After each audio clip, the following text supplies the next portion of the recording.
So, welcome to awBLive, a dynamic monthly conversation where we explore the intersections of aging, race, and systemic change.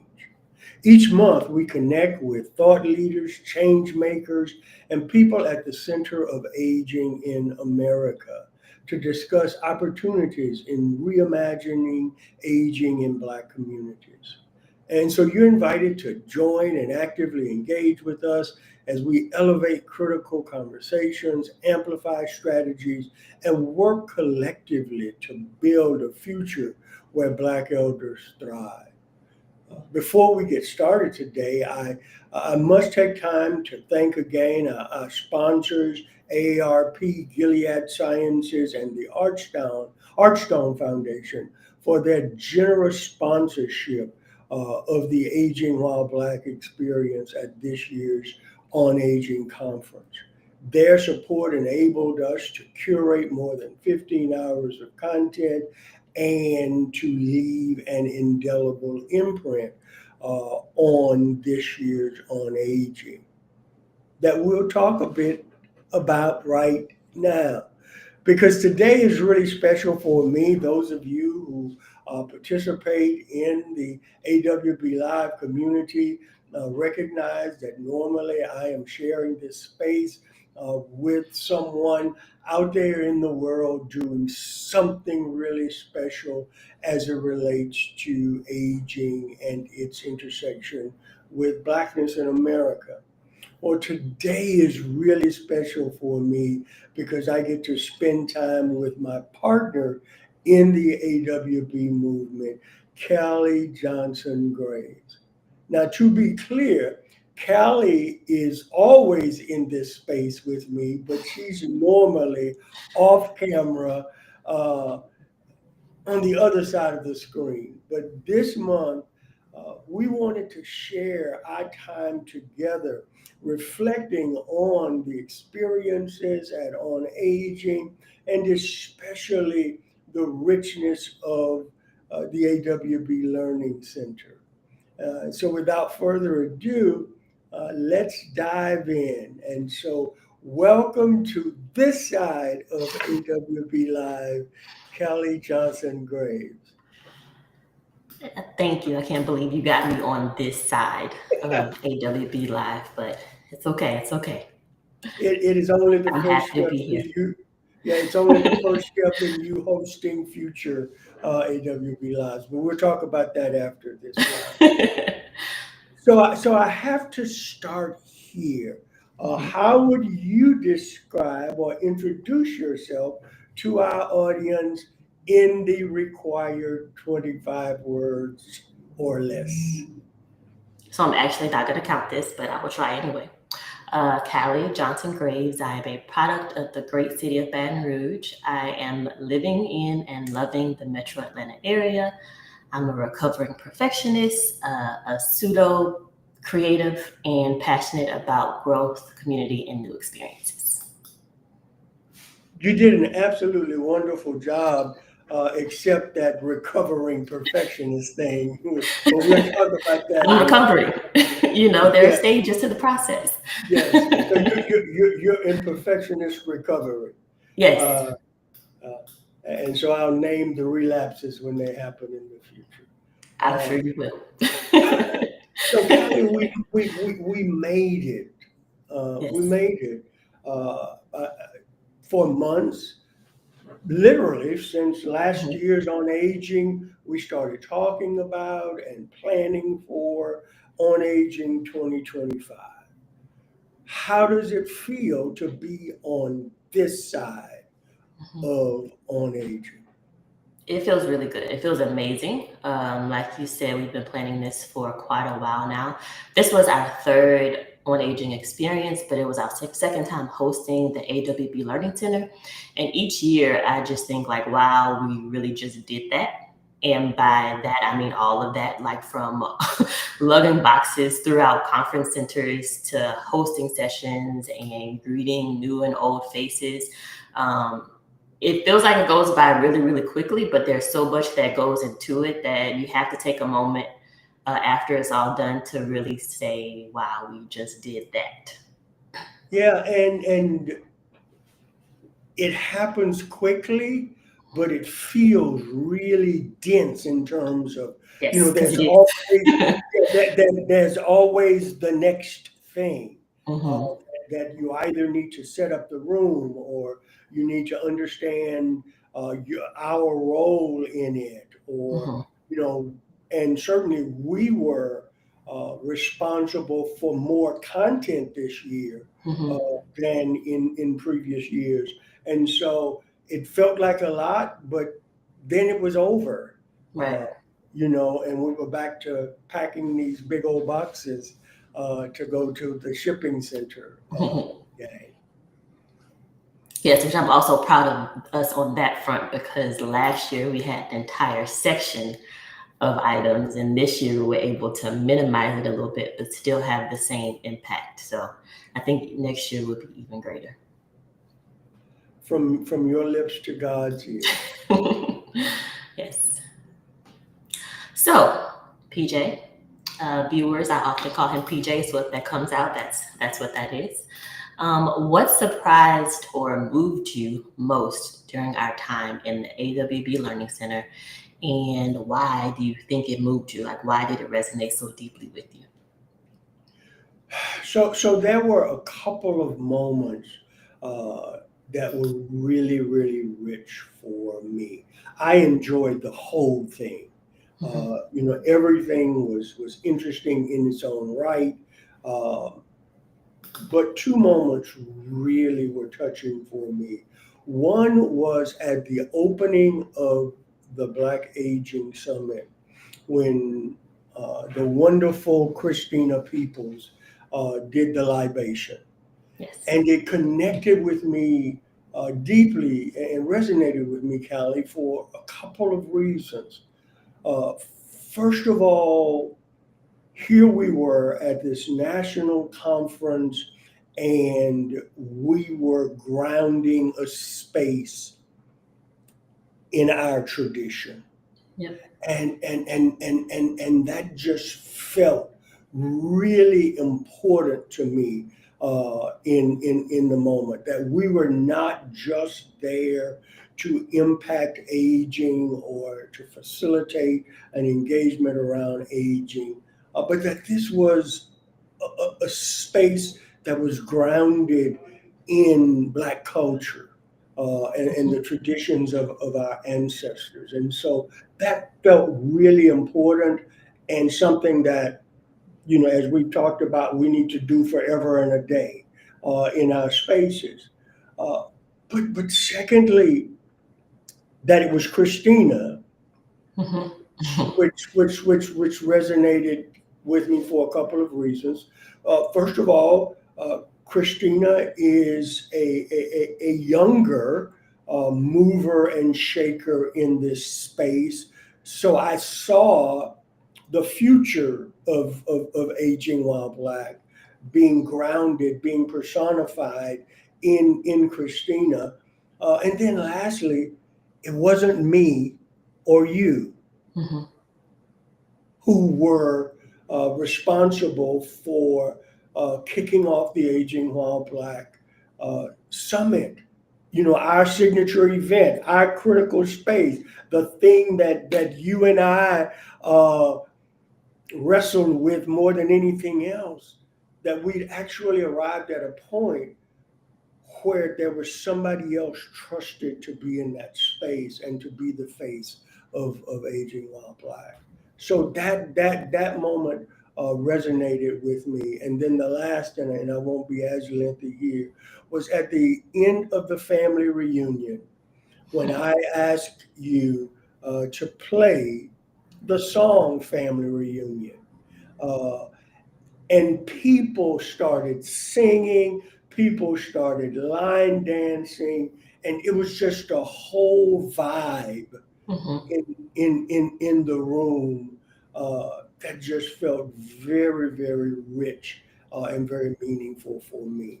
So those were the two that just really resonated with me. What about you? Yeah, definitely. those moments, I should say Wednesday as a whole, and those two events took place on Wednesday. I just love the way we started the day and we ended the day. But also, there was this like subtle but real exhale that you could see people do when they walked into the awB Learning Center. And Yeah, I'm a people watcher. So just watching people walk in and they would pause for a second and look around. And then there's like this exhale, like, yeah, this is where I'm supposed to be. yeah. And we are very intentional about that space that we curate and that we create. And I was just proud to see people embracing that and leaning into it and coming throughout the week.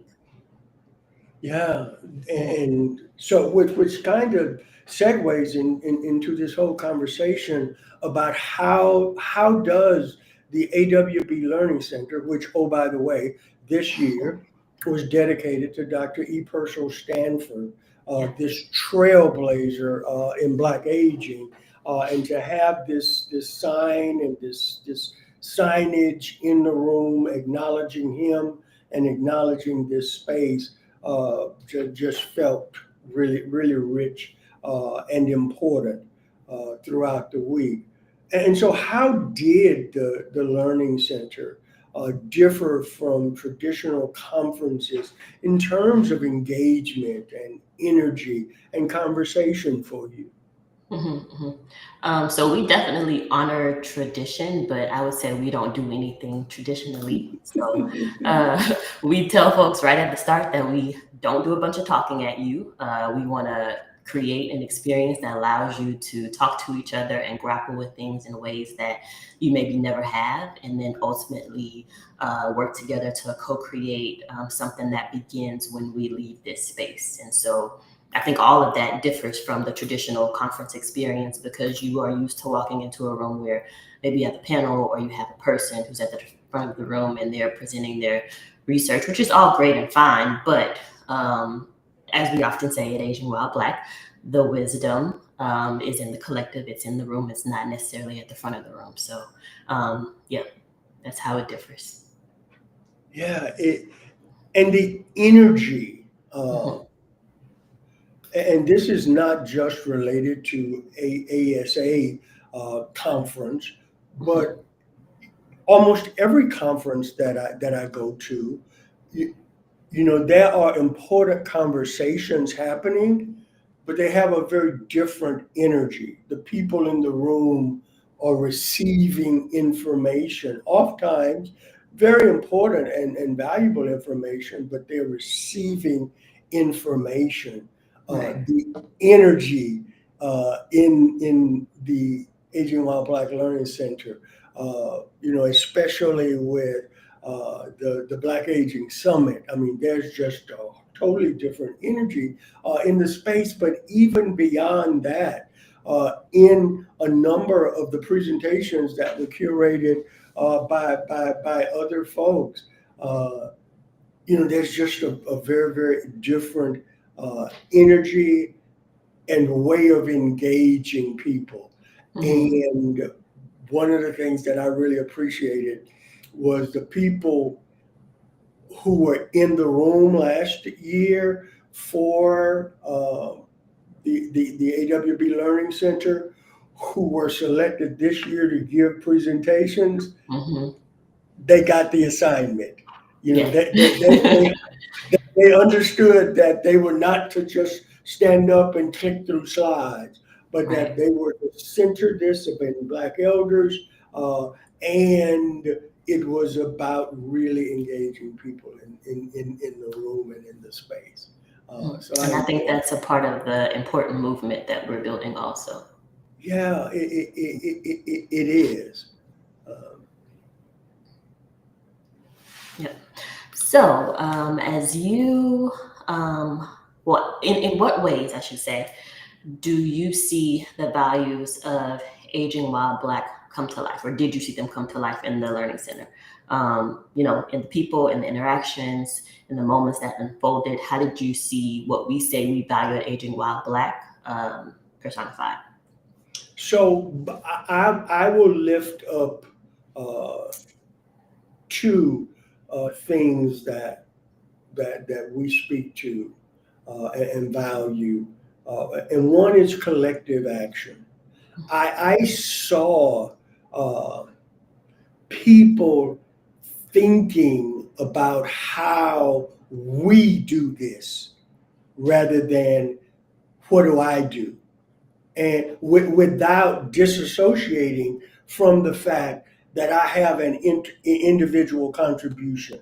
But there seemed to be this embracing of this message that no single entity, no single organization is going to transform the aging landscape so that Black elders have the opportunity to thrive in every area of life. That's a we assignment. It's a how might we moment. And I saw that uh, with a greater degree of embrace this year in the Learning Center than I have before. The second is this whole notion of innovation. We are the radical reimagining people. We we believe disrupting the status quo is a worthwhile cause for life, and so to see people wrestling with the what might be, what could be, how might we change this so that it actually inures to the benefit of aging Black people in America was were two examples of what we value at Aging While Black being lived out, not only in the moment, Kali, but I think they are becoming so deeply embedded in the culture that people take it away from Orlando and how they interact with Aging While Black in the interim. Mhm. One thing that I will add is amplifying voices. So I love that the Learning Center gives, practitioners who often don't get the opportunity to share their work with peers the Mhm. chance to share on the stage in a safe space. So yes, that's one value I would add to that. Okay. So you mentioned just a moment ago about Mhm, the intentionality with which we seek to co-create spaces. mhm. Um, what lessons or practices do you think that we have to carry forward, and how might that shape the future of Aging While Black as you reflect on Mhm. what we co-created? Yep. So I'll give a few practices and then one main lesson that's sitting with me. So the practices are just our overall commitment to excellence has to continue to be a must because I feel like people have come to expect a certain level of excellence from us. So there's no letting up on that. It's only going higher. So maybe I'm not this recovering perfectionist after all.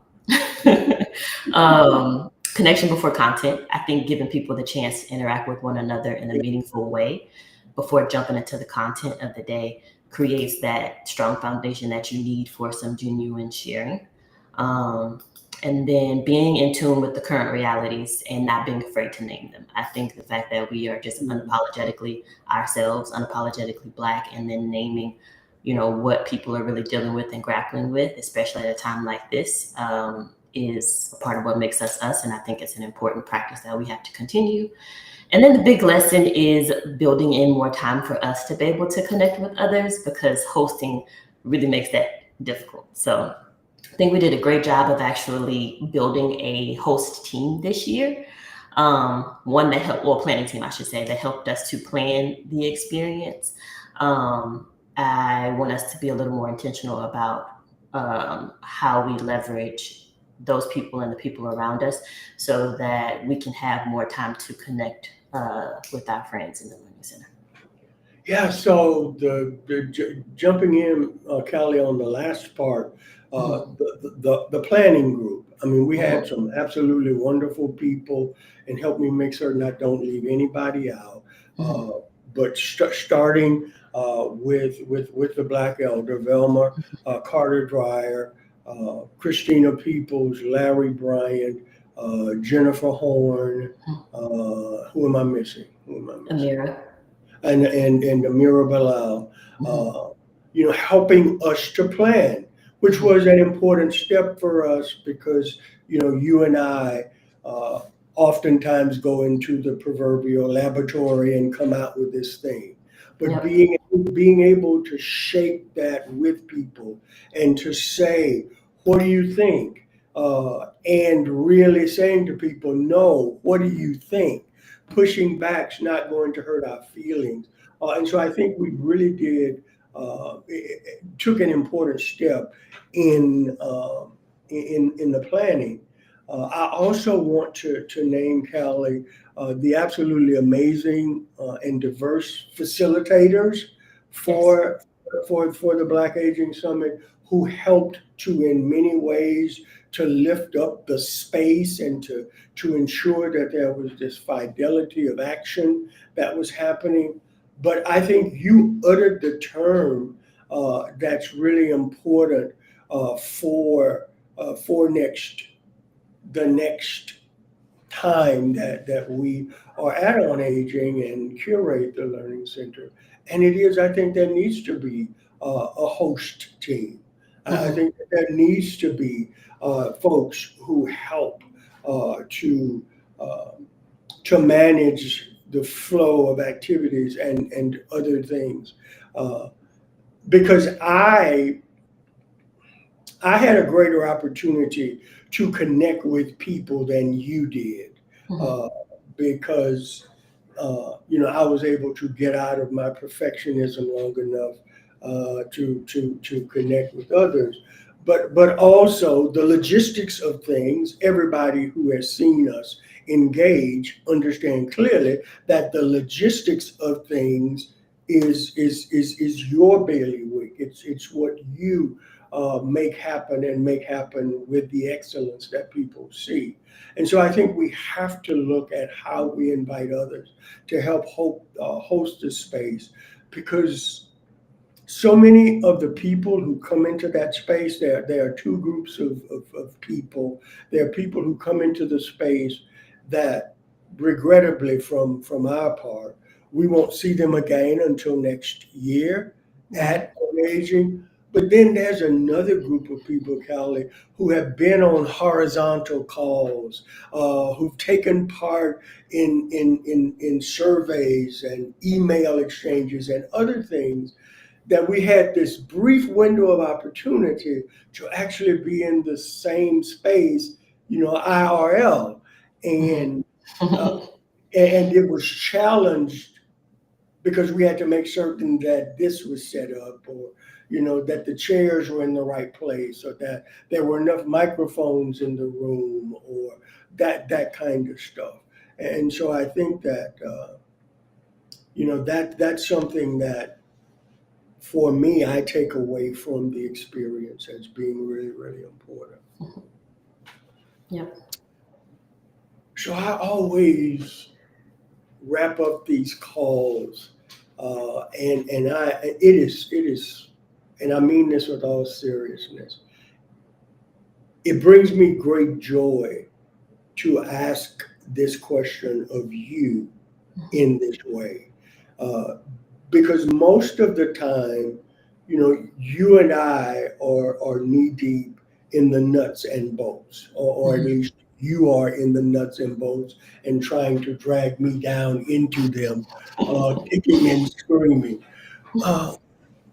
But as you are aware, Aging While Black seeks to be a catalyst for movement building around these three pillars: recalibrating the village, embracing innovation, and leaning into Sankofa.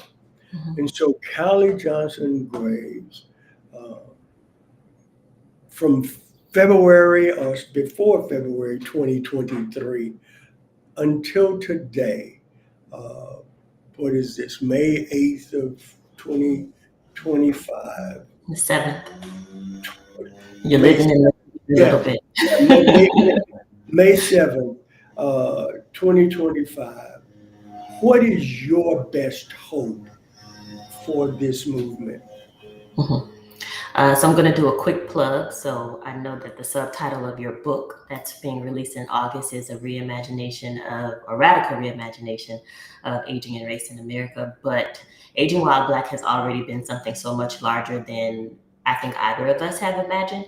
And so I want to say this national movement, but what I really believe it is it's a global movement. So my best hope is that it's a global movement that challenges the status quo, that honors culture, that exudes joy and fun at the same time, and that just totally transforms the way that we age in the best possible way. And I say we intentionally because we center Black elders, but we are all aging. And the more I do this work, the more I understand that, and the more it shapes the way that I think about how I'm living in those around me. So I will become deeply personal here for just a moment. Each day, I mean, so you and I are both people of faith, Mm-hmm. uh, and each day I have my personal devotion, and there is a prayer that I pray daily, and it is God, establish the work of my hands for me. Mm-hmm. Allow my work to live on after me and have lasting impact for good. Mm-hmm. When I think of aging while Black, that outliving me and having lasting impact for good, that's my best hope Mm-hmm. for aging while Black and the Yes. aging while Black movement. So, surprise, surprise, Callie Johnson Graves, we made it through. Uh, It wasn't that yeah, it bad. wasn't that bad. Uh, and so, dear friends, this wraps up this edition of awB Live. I dare not close this space without once again uh, thanking the awB on Aging 2025 sponsors, AARP. Serious shout out to Shani and to her team who were there to share with us. My dear friend, Mr. Macon. We'll talk about the space game at another time. Gilead Sciences, who hosted the space, and the Arstone Foundation, who, like AARP, has been with us from the beginning in this process. And so, thank you guys for that. I do want to drop a little special nugget here. Uh, we will be dropping a special Mother's Day edition of awB Yes. Live. And so keep an eye out for information on that. You will be excited to connect with that also. And so thank you, Callie Johnson Graves. Thanks to all of you for joining us uh, for this important conversation that's focused on reimagining aging in Black community. But we remind you each month the work doesn't stop here. Let's continue to challenge systems, elevate solutions, and ensure that Black elders are seen, valued, and supported. Be sure to subscribe, share, and find this conversation and more at Aging While Black YouTube channel and connect with us at agingwhileblack.co. Help us keep the movement going. Thank you so very much. Thank you.